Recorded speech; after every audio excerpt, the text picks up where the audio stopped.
So any kids out there, kids, teens, whatever, early 20s, whatever, maybe starting their career, I want to be a professional bodybuilder. I want to be just like whatever. Okay, cool. This is a conversation you're going to have. This is the conversation you are going to have. What is up? It's your boy Jonni, Shreve. I have BB promos to tell like it is. Welcome back to a podcast where I'm just going to sit here and talk freely. Talking to you about what's on my mind. And what's on my mind is actually a video I want to do a little bit ago. I've done a response. I guess I do, I don't know, whatever. Anyway, I've done a true response in a while. And this is something I want to do a response on. And it was a video on, it was Greg's reaction to a Makaveli motivation video who I had the voiceover for it. And basically video on basically like, you know, you got to eat, man. You got to eat a lot, man, and sacrifice. And to be able to be this weight, put the food on, you know, as a bodybuilder, you got to eat all the food. It's so hard. Sacrifice, and all that stuff. And then Greg put a video, basically it was like, you know, this basically extremely exaggerating the imagery of a bodybuilder crying. He's like, boo-hoo, you know, roll it. Poor me, I'm a bodybuilder and I need to eat a lot of food to build the muscles. You know, like, boo-hoo, I have to eat. Yeah, it's not that hard, and so forth. And while I'm watching this video, I'm watching the response to the response, because he did like response, and I'm watching it, and I'm like, man, this is a great opportunity for me to chime in here and shed light on this topic, because there are some things that are overlooked completely in this video that I chuckled. I was like, what the fuck? So here's my thing, guys. My job isn't to deter you from doing steroids or bodybuilding. My job is to tell you exactly what my experience was, why I don't do them anymore, what was my experience bodybuilding, and being complete, open, and transparent about it, because I'd be a fucking hypocrite to be like, hey guys, don't do steroids, are bad to kill you. I'm not gonna be that guy. Here's how I'm gonna explain it to you, and this is how my friends treat me. That's why I'm so blessed to have the Ew, hey, whoa, what's up, guys? Hey, a lot of you guys watch the videos but not subscribed, so make sure you guys subscribe to the channel. Also hit that post notification button so next time I put a video, you'll be the first ones to get it, and hopefully you guys like the video by now, so click that like button as well. Anyway, back to the show. When I got a bike, when I said, hey, I'm buying a bike, one of my best friends, Owen, he's like, oh, really? Cool. Well, check this out before you buy the bike. And he sends me videos of proper riding, you know, techniques, whatever. Like literally like watch all of this whole playlist before you do anything. And in that playlist is also a bunch of honest stuff about people crashing. And most of the videos basically on like, you know, I glamorize the out of bikes. When I saw bikes, I'm like, I don't care what kind of bike it is. I don't care who's on the bike. Bikes are cool. A freaking Vespa is sweet. Check it out. That there, son, is 12 horses of Italian thunder. So my buddy sending me a video like this was like, yo, check this out. This is the real deal of, you know, about riding a bike. You most likely will crash your bike.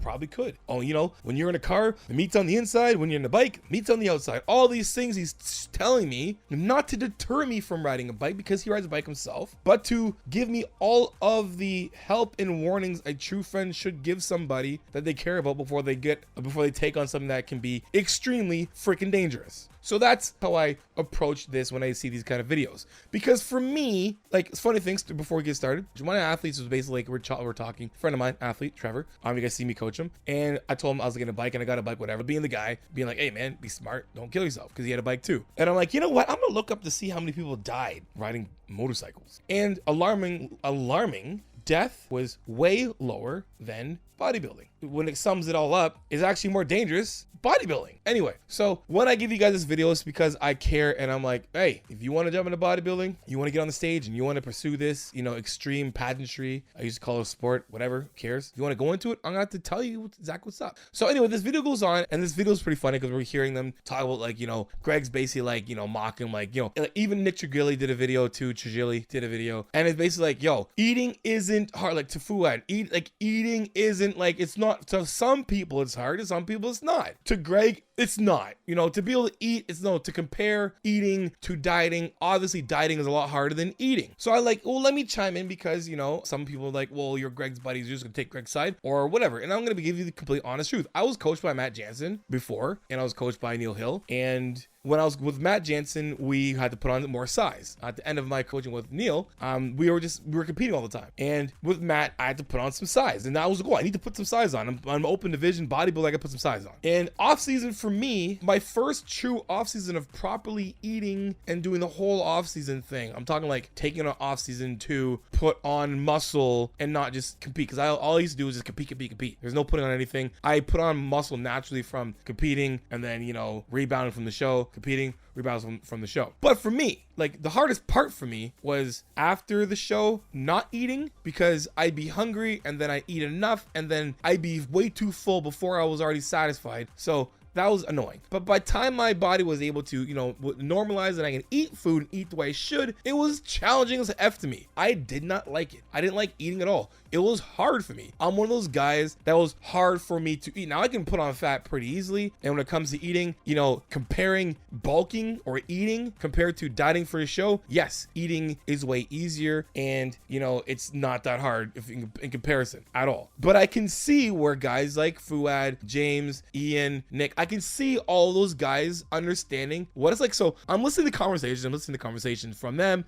I'm listening to Greg's, you know, response to this and that. And it's all focused around eating is not that hard, or it is really hard. So it's like either it's not that hard or it is hard. It's not really sacrifice. It is whatever. And I'm sitting there back like, part of the video, like, you know, Greg's audience, basically these kind of guys, you know, they're not like professional bodybuilders pushing envelope trying to be 300 pounds. And I'm sitting there, I'm like, okay, so I was like, Greg did a whole video response to eating being not that tough. They're responding to Greg's response to what Fuad said about eating, and them saying that eating is tough. And I'm over here being like, the conversation revolve around 4 dudes talking about how hard it is to be able to eat food to stay at 300 pounds. And I'm like, are we not listening to the conversation these guys are having here?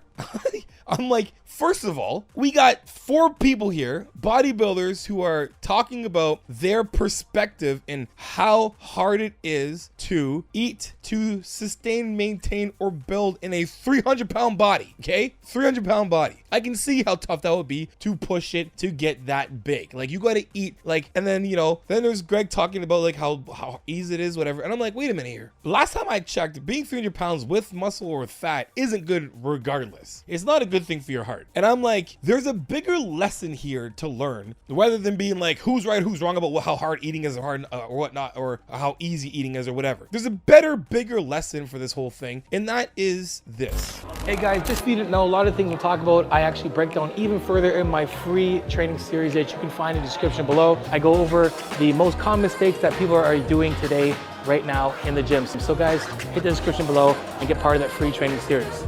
Now back to the show. If you want to be a professional bodybuilder and you want to compete at the highest level, these are the conversations that are going to be happening. Think about that. I'm not telling you that Ian, Nick, James, and Fuad are wrong for what they're doing. Not at all. I'm saying these guys are professional bodybuilders who are at the top of their game. Fuad was when he was competing, and these guys presently are at the top of the game. So any kids out there, kids, teens, whatever, early 20s, whatever, maybe starting their career, I want to be a professional bodybuilder. I want to be just like whatever. Okay, cool. This is a conversation you're gonna have. This is the conversation you are going to have if you want to. Regardless if you're 300 pounds or you're 225 pounds, you want to get to 240 pounds, you're gonna be having conversations about eating a lot of food to be able to get big. Now, does main gaining make any sense in bodybuilding when you've got to your maintenance level and then you're trying to push the level to be able to put on the maximum amount of muscle to be like these 300-pound gentlemen here? No, you gotta eat in a surplus. You have to eat in a surplus at that point. You have to. You're pushing the envelope in a sense. But again, that is not healthy whatsoever. Like, Greg, why you bother even doing a video based on how easy it is to actually eat? Not just be like, yo, man, homeboys over here talking about being 300 pounds and eating that way. Like, it's hard to eat to be 300 pounds. It should be like, here's a response video. Hey guys, don't eat the 300 pounds. You want to live a little longer? 300 pounds ain't gonna do it. Now, I ain't jagging on these guys. These are people that I consider, you know, we are cool. Fuad's a buddy of mine. You know, Ian, James, you know, we are cool. I'm not saying anything about that at all is wrong with what they're doing. What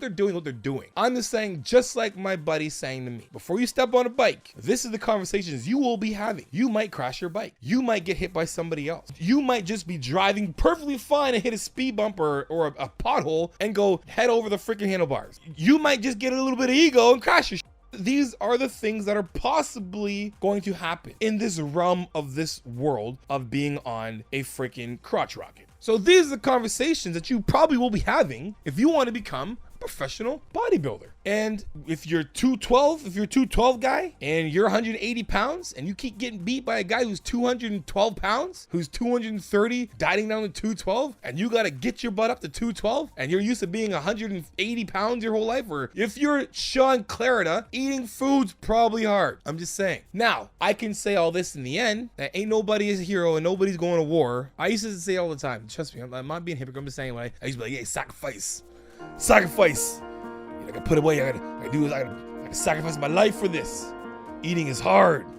It might be difficult, but ain't nobody winning wars, and no one's stopping world hunger, and no one's fixing anybody's problem by you sacrificing eating more calories. That's where I can get from there. But I can acknowledge for a fact that eating to get bigger is hard. It is extremely hard and is not enjoyable at all whatsoever. That's why it's easy for me to stay kind of lean in the off season, to be honest, because I don't have much of an appetite. And especially when you've been bodybuilding for a while and you're dieting for a lot, all the time, your body's also not used to being really big all the time. So always pushing the envelope to get bigger is gonna be hard. Look at you. My flops is, that's tricep there, boy. Don't be.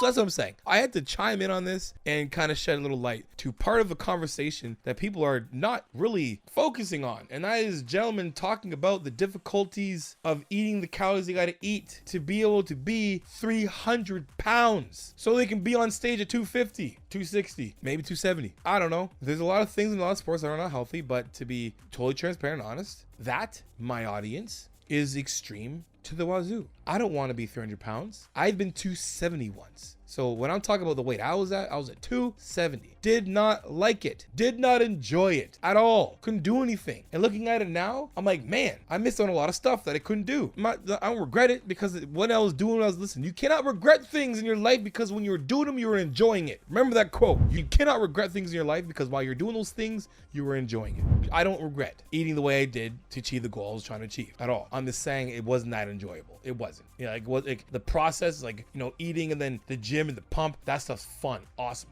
amazing. But walking around in it at 270, no, not at all, right? So I understand both sides. But when it comes to this sport, you got to understand that's what's required. Because guess what? You got to beat one of these guys if you want to be a professional bodybuilder, period. So if you come in a guy the size like me, if you're like Will Bonac and you come in, you got to pack on the most muscle possible of mankind on that frame. And that might require some uncomfortable eating. Now, I'm not condoning bulking. Now, none of these guys eat till they're fat and whatever, but they're eating enough in a surplus to be able to put the weight on. You guys do that, you're getting fat no matter what. Sorry, I'm not saying just trust. What they're doing is different. They're walking around, they're on stage, peeled, straight to glutes at 250 plus. That means their body's around 240-ish lean pounds of muscle walking around. That skeleton's got to carry a lot of muscle, so they can get away with eating a lot of food, but again, it's not healthy. Anyway, I thought I'd say that. And I thought it was really funny that whole conversation went on there. We're not, alarmed by the fact that we're talking about 4 dudes, 3 of them that are 10 years younger than me, that are eating enough calories to be 300 pounds. All jokes aside, I care for those guys. I want them to achieve their goals. But honestly, we always, and I'm not going to sit there and like, hey man, they're going to die early. I'm not saying that. And I want you guys to think that at all. But I gotta be honest and I gotta be open. I gotta be vulnerable and transparent. If I was like, hey guys, I'm gonna join Jackass's new team. They got a whole bunch of new talent. I'm one of them. And I do a bunch of stuff. And someone's like, hey man, that's gonna be dope, but you probably gonna get hurt doing something stupid. It's like, that's basically all I'm saying. It's just do the math. 300 pounds. 300 pounds isn't like a rites of passage or anything. 300 pounds in the bodybuilding industry has almost been like a death warrant, right? So I hope that these guys, and honestly, and I can talk further on this and whatnot and really speak on it, but it's you got to say it's not necessarily their fault. It's their fault because they got to choose to do those things, but they only get that big because it's required. The league keeps rewarding guys, so the envelope keeps getting pushed further and further and further and further. An easy solution would be like, hey man, we don't really need you to be 300 pounds in the offseason. We like our bodybuilders to look a little bit bigger than men's classic physique, but you don't have to be 400 pounds. I want the waist to be smaller. I want more lines. I need more, and then we stop rewarding guys who are big. Now it sucks because I'm not taking away from guys who work their asses off to put on the weight to get there. But when it comes down to it, if I want to play football, I have to be able to run a whatever 40 to be able to be considered. And maybe trying to get to running a 40 might be hard on my body, but that's what's required. That's how it goes. And in bodybuilding, they're rewarding a certain look, and that certain look is being rewarded, and that certain look is being replicated, duplicated, and then we have a bunch of people who are passing away way too early because the size is too big. I hope you guys enjoyed the video. If you did, make sure you guys like, subscribe, and share. You know, I'm going to tell like it is, transparent, vulnerable truth. For coaching, JonniShreve.com. If you guys want to know about my coaching, just ask me questions about supplementation, nutrition, training, mental health, whatever it is, guys. Book a phone consult, 15 to 30 minutes. At the end of the consult, I deduct the consult off any package that you pick. In the description below, guys, for all those discount codes and promo codes to help change your life or save your life for the better. Make sure you guys add me on TikTok and Instagram. Send me your progress pics, your training pics, your video clips, and I'll repost it for you because you know how it is. Iron sharpens iron. Progressive overload your life. In the meantime, keep dream chasing. Peace.